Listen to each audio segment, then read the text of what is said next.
ഈ ശംശിഹായിൽ ഏറ്റവും സ്നേഹിക്കപ്പെടുന്നവരെ തകർച്ചയിലേക്ക് കടന്നു പോകുന്ന കുടുംബങ്ങളെ പണിതുയർത്തുവാൻ ആ കുടുംബങ്ങളിൽ നിന്നും കർത്താവ് വേർതിരിച്ച് നിർത്തിയിരിക്കുന്ന വ്യക്തികളിലേക്ക് പരിശുദ്ധാത്മാവിൻ്റെ അസാധാരണമായ ഒരു അഭിഷേകം വ്യാപരിക്കട്ടെ എന്ന് പ്രാർത്ഥിക്കുന്നു.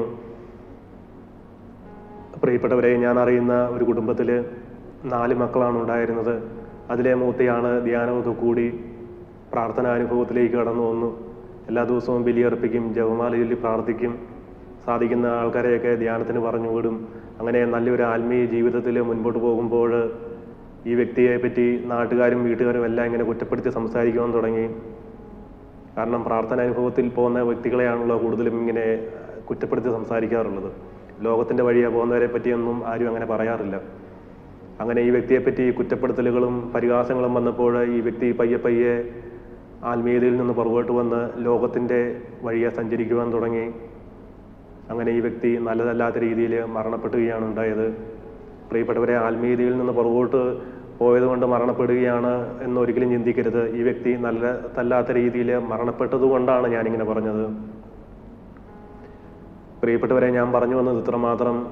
എല്ലാ കുടുംബങ്ങളിൽ നിന്നും ഇതുപോലെ ഓരോ വ്യക്തികളെ കർത്താവ് മാറ്റി നിർത്തും. ആ വ്യക്തിയുടെ പ്രാർത്ഥന വഴി ആണ് ആ കുടുംബം അനുഗ്രഹിക്കപ്പെടുന്നത്.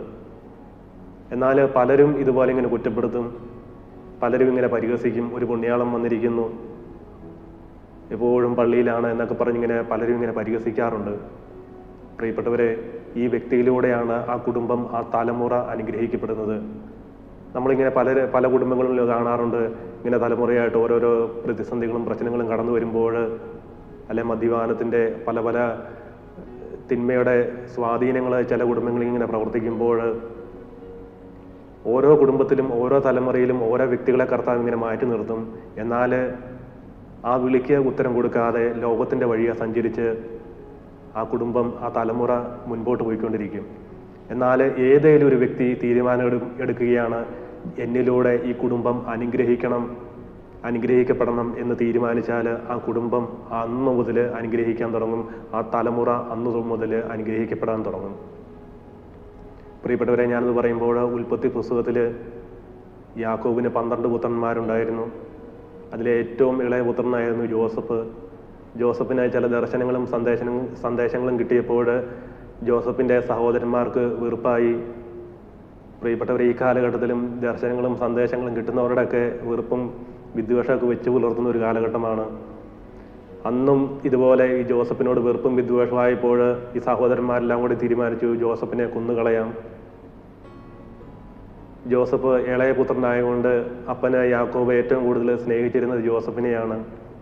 അങ്ങനെ ഇവരെല്ലാം കൂടെ തീരുമാനിച്ചപ്പോൾ റൂബൻ ഈ സഹോദരന്മാരെ പിന്തിരിപ്പിച്ചു. ജോസഫിനെ കൊല്ലാതെ ഒരു പൊട്ടക്കിണറ്റിൽ തള്ളിയിട്ടു. എന്നാൽ ഈ സഹോദരന്മാർ ഈജിപ്തിലേക്ക് കച്ചവടം ചെയ്യാൻ വേണ്ടി പോയ ഇസ്മായിലിയർക്ക് ജോസഫിനെ വിൽക്കുകയുണ്ടായി. അപ്പോഴെല്ലാം ജോസഫ് ഒരിക്കലും ഈ സഹോദരന്മാരിലേക്കോ ഈ കച്ചവടക്കാരിലേക്കോ ലോകത്തിലേക്കോ ഒന്നും നോക്കില്ല. ജോസഫ് നോക്കിയത് ജോസഫിനെ വിളിച്ച കർത്താവിലേക്ക് മാത്രമാണ് നോക്കിയിരുന്നത്.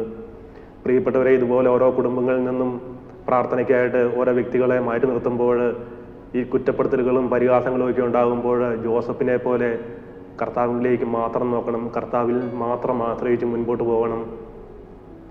അങ്ങനെ ജോസഫ് ഈജിപ്തിൽ ചെന്നു.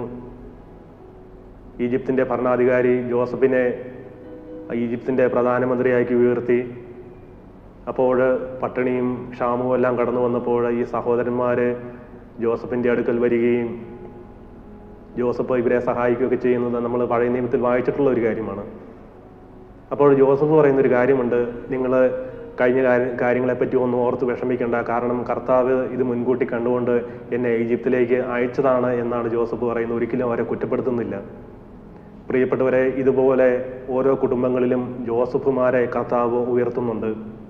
അപ്പോൾ ആ വിളിക്ക് ഉത്തരം കൊടുത്ത് മുൻപോട്ട് പോകുമ്പോൾ ഈ കുടുംബത്തിലുണ്ടാകുന്ന പ്രതിസന്ധികളും പ്രശ്നങ്ങളും എല്ലാം ആ വ്യക്തിയുടെ പ്രാർത്ഥന വഴി മാറിപ്പോകും.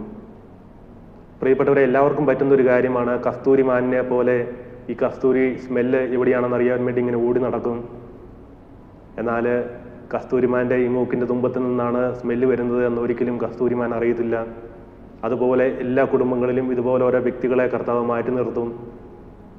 ആ വ്യക്തി കർത്താവിൻ്റെ ആ വിളിക്ക് ഉത്തരം കൊടുത്തുകൊണ്ട് പ്രാർത്ഥനയിൽ മുൻപോട്ട് പോകുമ്പോൾ ആ കുടുംബം അനുഗ്രഹിക്കപ്പെടും. പ്രിയപ്പെട്ടവരെ, ഇതുപോലെ കർത്താവ് മാറ്റി നിർത്തിയിരിക്കുന്ന വ്യക്തികൾ പരിഹാസങ്ങളും കുറ്റപ്പെടുത്തലുകളും ഒക്കെ കേട്ട് വിഷമാവസ്ഥയിലൂടെ കടന്നു പോകുന്നുണ്ടെങ്കിൽ അവരിലേക്കെല്ലാം പരിശുദ്ധാത്മാവിൻ്റെ അഭിഷേകം വ്യാപരിക്കട്ടെ എന്ന് പ്രാർത്ഥിക്കുന്നു. പ്രത്യേകമായി ഇതുപോലെ തകർച്ചയിലൂടെ കടന്നു പോകുന്ന കുടുംബങ്ങൾ, വ്യക്തികൾ, ഇവരുടെ കുടുംബത്തിൽ പ്രവർത്തിക്കുന്ന എല്ലാ പൈശാചിക ശക്തികളെയും റോമ 16:20 വചനത്തിന്റെ ശക്തിയാൽ നസ്രായനായ യേശു ക്രിസ്തു കാൽവരിയിൽ ബലിയായ കുരിശൻ ചൂട്ടിലേക്ക് ബന്ധിച്ച് പ്രാർത്ഥിക്കുന്നു. പരിശുദ്ധാത്മാവിന്റെ അഭിഷേകത്താൽ എല്ലാ കുടുംബങ്ങളും എല്ലാ വ്യക്തികളും നിറയപ്പെടട്ടെ എന്ന് പ്രാർത്ഥിക്കുന്നു. പരിശുദ്ധ അമ്മ മാതാവിന്റെ വിമല ഹൃദയത്തിലേക്ക് എല്ലാ കുടുംബങ്ങളെയും എല്ലാ വ്യക്തികളെയും പ്രതിഷ്ഠിച്ച് പ്രാർത്ഥിക്കുന്നു. ആവേ മരിയ. Praise the lord. ഹല്ലേലൂയ.